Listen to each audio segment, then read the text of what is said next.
जब जब आपको लगता है कि आप बिहार को समझ गए हैं, बिहार आपको झटका देता है। रानीगंज वेब सीरीज का ये डायलॉग बिहार के ऊपर सटीक बैठता है। चाय की टपरी से उठी आवाज कई बार संसद में गूंजी है। ये है बिहार। क्षेत्रफल के लिहाज से बिहार देश का 13वां बड़ा राज्य है, लेकिन राजनीति के केंद्र में बिहार पहले नंबर पर रहता है। हम इसको ऐसे भी समझ सकते हैं कि देश की राजनीति में जो बड़े बदलाव आए हैं वो बिहार की धरती से ही हुए हैं।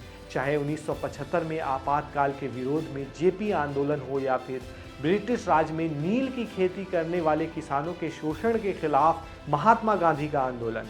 महात्मा गांधी ने इस आंदोलन की शुरुआत बिहार के चंपारण से ही की थी।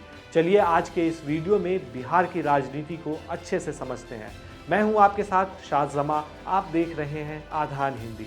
बिहार को राजनीतिक रूप से काफ़ी जागरूक माना जाता है, लेकिन ये राजनीतिक रूप से सबसे अस्थिर राज्यों में से भी रहा है। शायद यही वजह है कि 1961 में बिहार के पहले सीएम श्री कृष्ण सिंह की मौत के बाद 1990 तक यानी महज 29 साल में बिहार में 23 मुख्यमंत्री बदले और 5 बार राज्य में राष्ट्रपति शासन लगा।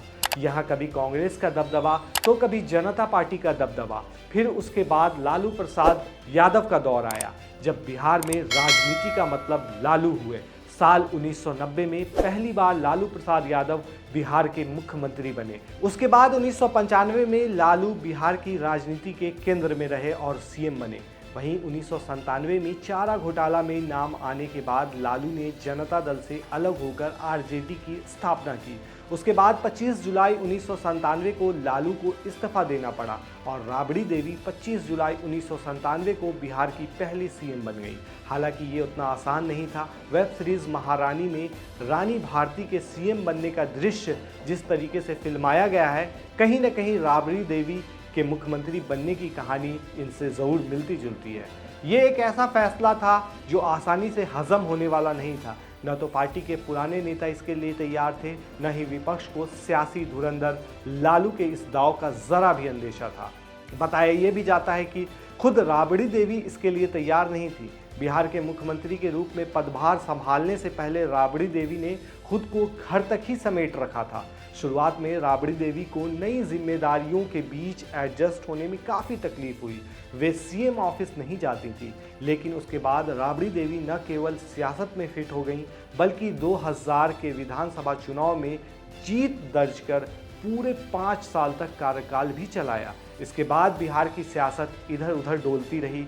वहीं 2005 में बिहार की सियासत ने अलग ही करवट ली और अक्टूबर में जेडीयू बीजेपी गठबंधन को 143 सीटें मिली और नीतीश कुमार सीएम की गद्दी पर बैठे। फिर 2010 के चुनाव में 205 सीटों की बम्पर जीत के साथ जेडीयू बीजेपी की सरकार बनी और नीतीश कुमार फिर से मुख्यमंत्री बने। फिर साल 2014 में जेडीयू बीजेपी से अलग हुई और फिर जेडीयू नेता जीतन राम मांझी सीएम बने।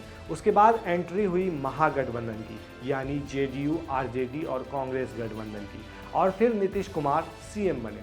मतलब 2005 के बाद बिहार की राजनीति पूरी तरह से नीतीश के इर्द गिर्द डोलती रही। वहीं अब हाल की बात करें तो पटना के गांधी घाट पर पिछले साल नीतीश कुमार ने कहा था कि मर जाना कबूल है, लेकिन बीजेपी में लौटना नहीं। इस बयान को अभी 1 साल भी नहीं हुए कि नीतीश कुमार ने फिर से पलटी मार ली। हालांकि इसका ठिकरा उन्होंने आरजेडी पर फोड़ा है। नीतीश का कहना है कि आरजेडी के मंत्री मनमानी कर रहे थे, काम उनकी सरकार कर रही थी, जबकि क्रेडिट वो ले रहे थे। हालांकि जानकारों का मानना है कि नीतीश ने आगामी लोकसभा चुनाव को देखते हुए बीजेपी से हाथ मिलाया है। जेडीयू ने ये भी आरोप लगाए हैं कि आरजेडी फिर से कथित जंगल राज लाने की कोशिश कर रही थी। 28 जनवरी 2024 की सुबह नीतीश ने राज्यपाल को इस्तीफा सौंपा, जबकि शाम को फिर सरकार बना ली। मुख्यमंत्री की कुर्सी नीतीश कुमार के पास ही है, बस डिप्टी सीएम के चेहरे बदल गए हैं। वहीं अब देखने वाली बात यह है कि बिहार की सत्ता में फिर कब बड़ा भूचाल आता है। आपको कैसी लगी ये पूरी जानकारी हमें कमेंट बॉक्स में ज़रूर बताएं और इस जानकारी को शेयर करें। नमस्कार।